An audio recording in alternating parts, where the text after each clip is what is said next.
का हल करना है। यदि अभी तक आपने चैनल को सब्सक्राइब नहीं किया, सब्सक्राइब कर लें, इस अगला वीडियो आप तक आसानी से पहुंच जाए। देखिए प्रश्न, आपकी प्रश्नावली विविध का क्वेश्चन नंबर 9 है। ए समीकरण 2x + 3y ≥ 3 के हल समुच्च को छायांकित है। ये ए समीकरण ≥ का निशान है, तो ये अपने को इसका हल समुच्च निकालना है।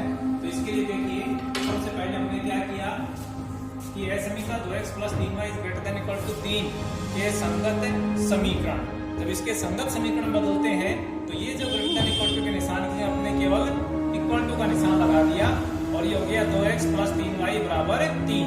ये अपने पास समीकरण बन गई इसकी। अब इस समीकरण से x के रूप में इसका मान निकालेंगे, तो जब x के रूप में मान निकालेंगे तो 3y इधर आ जाएगा, जो प्लस का 3y इधर जाके माइनस का 3y हो जाएगा। 3 यहाँ पर पहले से है, जो बन गया 3 - 3y, और x के साथ जो 2 गुणांक है वो नीचे बटा में चला जाएगा, तो ये हो गया x = 3 - 3y / 2। अब इस मान के अंदर अपन जैसे जैसे y का मान रखेंगे अपने को x का मान प्राप्त हो जाएगा। तो देखिए समीकरण में रखते हैं अपन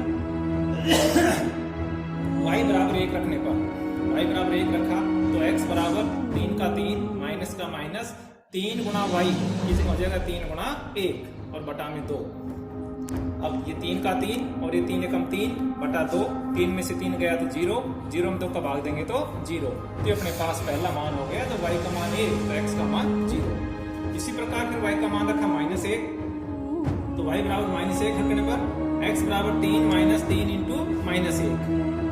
-3 को -1 से गुणा करेंगे तो +3 हो जाएगा, और 3 + 3 का हो जाएगा 6 और बटा में 2, तो 6 बटा 2, 6 में 2 का भाग देंगे तो 3। तो ये अपने पास इसका दूसरा मान हो गया। y = जब -1 रखेंगे तो x = हो गया 3। अगला मान रखा अपने y = 3 रखने पर, तो x = 3 - 3 बटा 2। 3 को 3 से गुणा किया तो 9 हो गया, तो 3 - 9 बटा 2, और 3 में से -2 घटाए तो बचे -6 बटा में 2, और -6 में जब 2 का भाग दिया तो वो उतरा है -3। तो ये अपने पास तीसरा मान हो गया कि y = जब 3 रखा तो x के बराबर मान प्राप्त हुआ -3। अब इन तीनों मानों की सहायता से इस समीकरण के लिए बिंदु सारणी बनाते हैं। तो समीकरण की बिंदु सारणी, और समीकरण की बिंदु सारणी के अंदर x के सामने x का मान रखेंगे, y के सामने y का मान। देखिए पहला मान जब बना था y = 1 x = 0, तो y का मान जब 1 था तो x का मान रखा। अगले में y का मान -1 है तो x का मान है 3, और तीसरे में जब y का मान 3 है तो x का मान है -3। अब ये अपने पास सारणी प्राप्त हुई। इस सारणी के सहायता से जैसे अपने समीकरण का आलेख खींचते थे वैसे ही इस सारणी से भी अपने को एक आलेख प्राप्त होगा, एक सरल रेखा प्राप्त होगी। अब देखिए अपने ग्राफ पर, सबसे पहले ग्राफ के अंदर ये इसका बीचों बीच अपने लाइन खींच के एक्स अक्ष बनाया। ये अपने स्केल की सहायता से इस लाइन के ऊपर से एक लाइन खींचेंगे। ये जो है अपने पास इसका एक्स अक्ष होगा, इसमें इधर होगा x', और ये है x, और एक खड़ी लाइन खींच देंगे तो y अक्ष होगी। ये इसका y अक्ष होगा, इसमें दोनों साइड में निशान लगा दिए, ये y और नीचे ये y'। दोनों बिंदु जहाँ पर काट रहे हैं दोनों अक्ष, वो होता है मूल बिंदु O। इधर अपन ग्राफ का जो पैमाना अंकित कर देते हैं। देखिए अपने पास सारणी में प्लस का मान अधिकतम 3 है, y का अधिकतम माइनस का अधिकतम 3 है, यानी अपने पास एक एक का पैमाना लेने पर आसानी से सभी संख्याएं आ जाएंगी। तो अपने पैमाना लेते समय क्या किया, ये 1, ये 2, 3, 4, 5, 6। इसी प्रकार इधर माइनस का -1, -2, -3, -4, -4, -5, -6। ऊपर की तरफ प्लस का होगा 1, 2, 3, 4, 5, 6।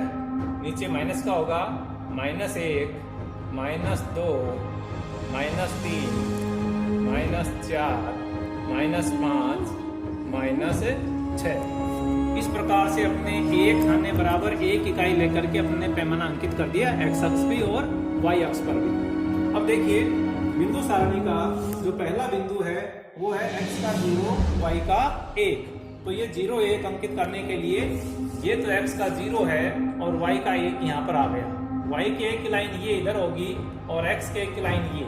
देखिए अक्षों से चलने वाली लाइनें अक्षों पर लंबवत होती हैं, तो ये y के ऊपर इस प्रकार लंबवत और x पर इस प्रकार लंबवत, और ये लाइन यहीं पर अपने को इसको प्रतिच्छेद करेगी। तो यहाँ पर एक बिंदु लगा दिया और इसका मान लिख दिया x का 0, y का 1। दूसरा बिंदु है x का 3, y का -1।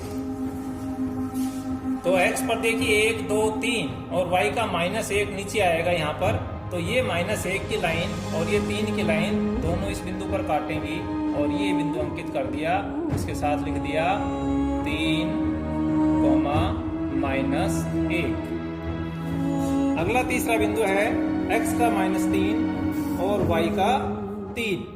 तो देखिए x का -3 इधर आएगा, ये -1, -2, -3 और y का +3 ये, तो y के +3 की लाइन ये, x के -3 की लाइन ये, और ये दोनों लाइन यहाँ पर प्रतिच्छेद कर रही हैं और ये बिंदु हो गया -3, 3। देखिए तीनों बिंदु एक ही सीध में हैं। अब स्केल की सहायता से इन तीनों बिंदुओं को हम मिला देंगे। मेरे पास स्केल नहीं इसलिए हाथ से मिला रहा हूँ, तो आपको स्केल से मिलाना है इसको। तो स्केल की सहायता से हमने इन तीनों बिंदुओं को मिलाते हुए एक ही सीधी लाइन खींच दी, दोनों तरफ तीर के निशान लगा दिए। इसका अर्थ है कि लाइन दोनों साइड में अनंत तक है। ये बिंदु तो हमें केवल ये संकेत कर रहे हैं कि लाइन इधर से गुजरेगी। अब ये जो सरल रेखा है ये सारणी से प्राप्त हुई है और ये सारणी इस समीकरण से आई है। तो ये समीकरण सारणी को लिख देंगे 2x + 3y = 3। ये लिख दिया 2x + 3y = 3। ये हमने समीकरण लिख दी, इसकी हो गई।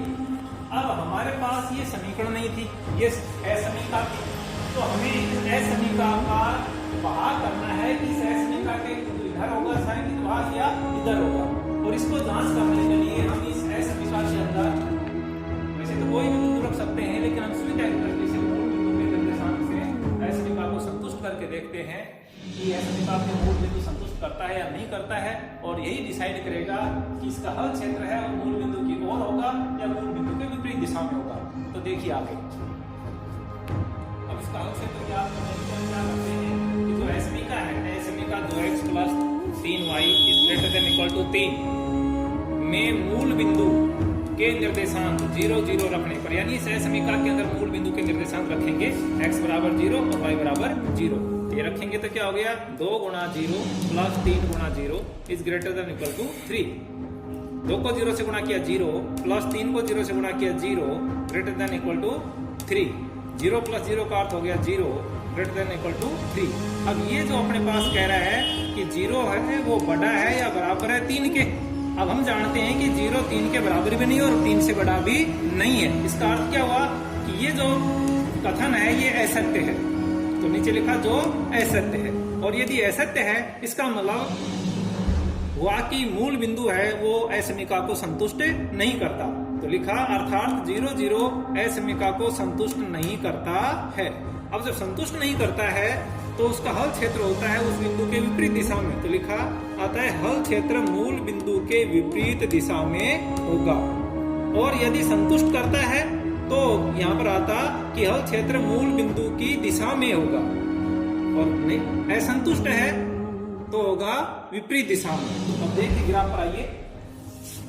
अब चूंकि मूल बिंदु ये था और ये इस असमीका को संतुष्ट नहीं करता है तो इसका हल क्षेत्र मूल बिंदु से विपरीत, मूल बिंदु से इधर ये रेखा है और इसके विपरीत होगा इधर इस साइड में। तो अपन मूल बिंदु से विपरीत दिशा में तीर के निशान लगा देंगे इस प्रकार से। ये जो तीर के निशान लगा देंगे इनका अर्थ है कि इसका जो हल क्षेत्र है वो इधर होगा, और इसको पेंसिल से हल्का डार्कनेस कर देंगे इस प्रकार से कि इसका हल क्षेत्र है, यानी इस लाइन के इधर इसका जो हल क्षेत्र होगा, इधर जो भी बिंदु होगा वो असमीका को संतुष्ट करेगा।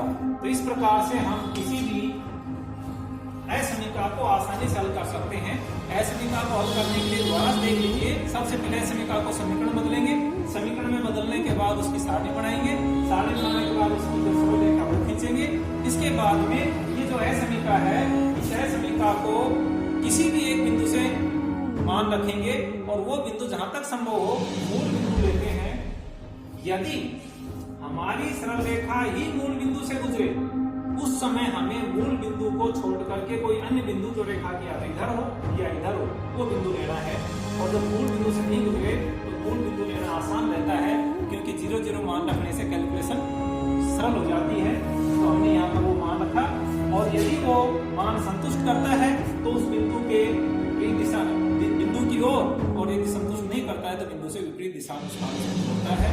इस प्रकार से आप किसी भी समीकरण को आसानी से हल कर सकते हो। कोई समस्या है तो पूछ सकते हैं। धन्यवाद।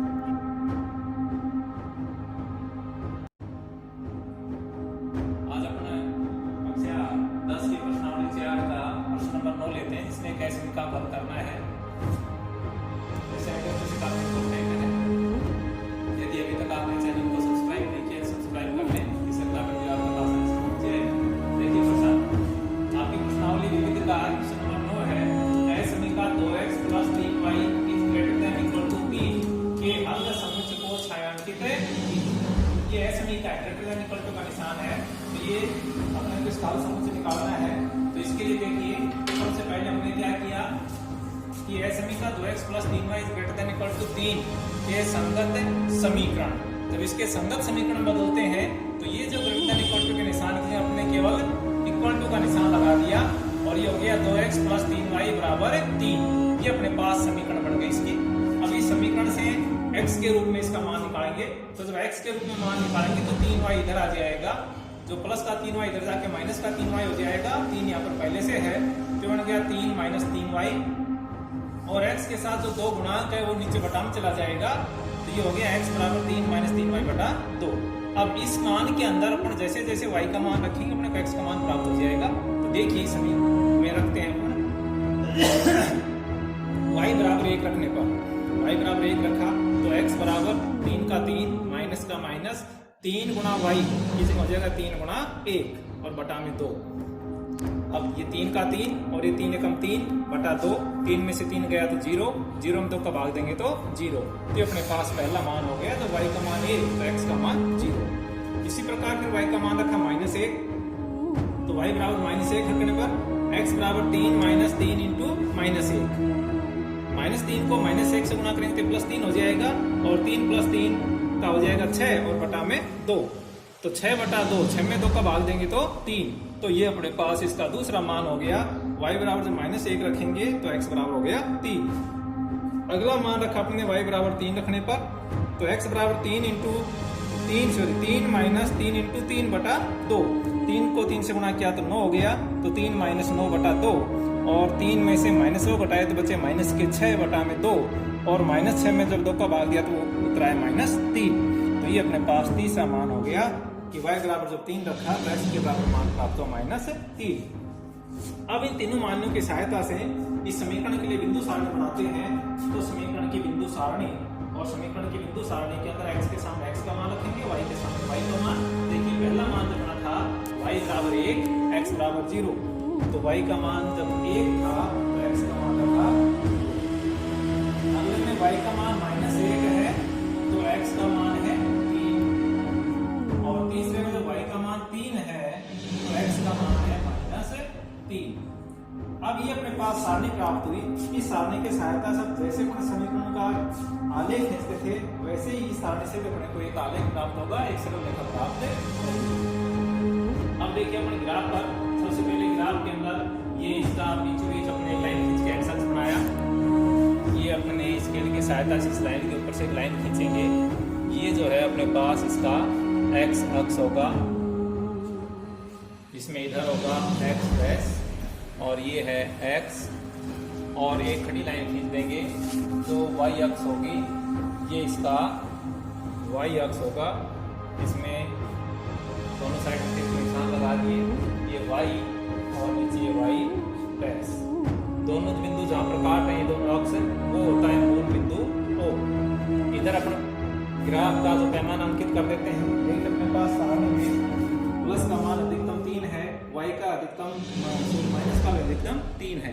यानी अपने पास एक एक का पैमाना लेने पर आसानी से सभी संख्याएं आ जाएंगी। तो अपने पैमाना लेते समय क्या किया, ये 1, ये 2, 3, 4, 5, 6।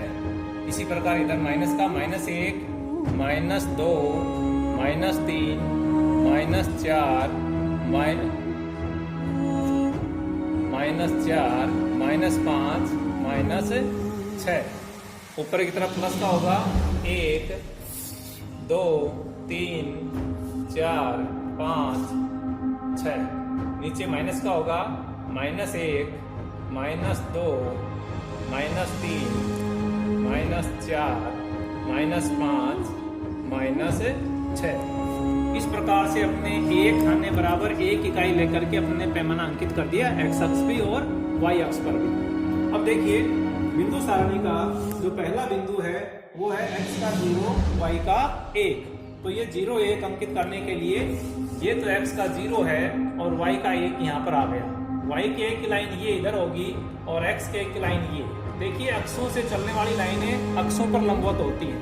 तो ये y के ऊपर इस प्रकार लंबवत और x पर इस प्रकार लंबवत, और ये लाइन यहीं पर अपने को इसको प्रतिच्छेद करेगी। तो यहाँ पर एक बिंदु लगा दिया और इसका मान लिख दिया x का 0, y का 1। दूसरा बिंदु है x का 3, y का -1। तो x पर देखिए 1, 2, 3 और y का -1 नीचे आएगा यहाँ पर। तो ये -1 की लाइन और ये 3 की लाइन दोनों इस बिंदु पर काटेंगी और ये बिंदु अंकित कर दिया। इसके साथ लिख दिया 3, -1। अगला तीसरा बिंदु है x का -3 और y का 3। तो देखिए x का -3 इधर आएगा, ये -1, -2, -3 और y का +3 ये। तो y के +3 की लाइन ये, x के -3 की लाइन ये, और ये दोनों लाइन यहाँ पर प्रतिच्छेद कर रही हैं और ये बिंदु हो गया -3, 3। देखिए तीनों बिंदु एक ही सीध में हैं। अब स्केल की सहायता से इन तीनों बिंदुओं को हम मिला देंगे। मेरे पास स्केल नहीं इसलिए हाथ से मिला रहा हूँ, तो आपको स्केल से मिलाना है इसको। तो स्केल की सहायता से हमने इन तीनों बिंदुओं को मिलाते हुए एक ही सीधी लाइन खींच दी, दोनों तरफ तीर के निशान लगा दिए। इसका अर्थ है कि लाइन दोनों साइड में अनंत तक है। ये बिंदु तो हमें केवल ये संकेत कर रहे हैं कि लाइन इधर से गुजरेगी। अब ये जो सरल रेखा है ये सारणी से प्राप्त हुई है और ये सारणी इस समीकरण से आई है। तो ये समीकरण सारणी को लिख देंगे 2x + 3y = 3। ये लिख दिया 2x + 3y = 3। ये हमने समीकरण लिख दी, इसकी हो गई। अब हमारे पास ये समीकरण नहीं थी, ये असमीका थी। तो हमें इस असमीका का भाग करना है कि इस असमीका के इधर होगा साइन भाग या इधर होगा। और इसको जांच करने के लिए हम इस असमीका के अंदर वैसे तो कोई भी बिंदु रख सकते हैं, लेकिन हम स्विच एक्टिविटी से मूल बिंदु के निर्देशांक से असमीका को संतुष्ट करके देखते हैं कि असमीका के मूल बिंदु संतुष्ट करता है या नहीं करता है। और यही डिसाइड करेगा कि इसका हल क्षेत्र है और मूल बिंदु की ओर होगा या मूल बिंदु के विपरीत दिशा में होगा। तो देखिए आगे अब इसका हल क्षेत्र क्या करते हैं कि जो असमीका है, असमीका 2x + 3y > 3 में मूल बिंदु के निर्देशांक 0, 0 रखने पर, यानी इस असमीका के अंदर मूल बिंदु के निर्देशांक रखेंगे x = 0 और y = 0। ये रखेंगे तो क्या हो गया 2 × 0 + 3 × 0 > 3। 2 को 0 से गुणा किया 0 + 3 को 0 से गुणा किया 0 > 3। 0 + 0 का अर्थ हो गया 0 > 3। अब ये जो अपने पास कह रहा है कि 0 है वो बड़ा है या बराबर है 3 के। अब हम जानते हैं कि 0 3 के बराबर भी नहीं और 3 से बड़ा भी नहीं है। इसका अर्थ क्या हुआ कि ये जो कथन है ये असत्य है। तो नीचे लिखा जो असत्य है, और यदि असत्य है इसका मतलब हुआ कि मूल बिंदु है वो असमीका को संतुष्ट नहीं करता। तो लिखा अर्थात 0, 0 असमीका को संतुष्ट नहीं करता है। अब जब संतुष्ट नहीं करता है तो उसका हल क्षेत्र होता है उस बिंदु के विपरीत दिशा में। तो लिखा आता है हल क्षेत्र मूल बिंदु के विपरीत दिशा में होगा। और यदि संतुष्ट करता है तो यहाँ पर आता कि हल क्षेत्र मूल बिंदु की दिशा में होगा, और नहीं असंतुष्ट है तो होगा विपरीत दिशा में। अब देखिए ग्राफ पर आइए। अब चूंकि मूल बिंदु ये था और ये इस असमीका को संतुष्ट नहीं करता है तो इसका हल क्षेत्र मूल बिंदु से विपरीत, मूल बिंदु से इधर ये रेखा है और इसके विपरीत होगा इधर इस साइड में। तो अपन मूल बिंदु से विपरीत दिशा में तीर के निशान लगा देंगे इस प्रकार से। ये जो तीर के निशान लगा देंगे इनका अर्थ है कि इसका जो हल क्षेत्र है वो इधर होगा, और इसको पेंसिल से हल्का डार्कनेस कर देंगे इस प्रकार से कि इसका हल क्षेत्र है, यानी इस लाइन के इधर इसका जो हल क्षेत्र होगा, इधर जो भी बिंदु होगा वो असमीका को संतुष्ट करेगा। तो इस प्रकार से हम किसी भी असमीका को आसानी से हल कर सकते हैं। असमीका को हल करने के लिए दोबारा देख लीजिए। सबसे पहले असमीका को समीकरण बदलेंगे, समीकरण में बदलने के बाद उसकी सारणी बनाएंगे, सारणी बनाने के बाद उसकी जो सरल रेखा को खींचेंगे। इसके बाद में ये जो असमीका है, इस असमीका को किसी भी एक बिंदु से मान रखेंगे और वो बिंदु जहां तक संभव हो मूल बिंदु लेते हैं। यदि हमारी सरल रेखा ही मूल बिंदु से गुजरे उस समय हमें मूल बिंदु को छोड़ करके कोई अन्य बिंदु जो रेखा की इधर हो या इधर हो वो बिंदु लेना है। और जब मूल बिंदु से नहीं गुजरे तो मूल बिंदु लेना आसान रहता है, क्योंकि 0 0 मान रखने से कैलकुलेशन सरल हो जाती है। तो हमने यहाँ पर वो मान रखा, और यदि वो मान संतुष्ट करता है तो उस बिंदु के एक दिशा बिंदु की ओर, और यदि संतुष्ट नहीं करता है तो बिंदु से विपरीत दिशा में उसका अनुसरण होता है। तो इस प्रकार से आप किसी भी असमीका को आसानी से हल कर सकते हो। कोई समस्या है तो पूछ सकते हैं। धन्यवाद।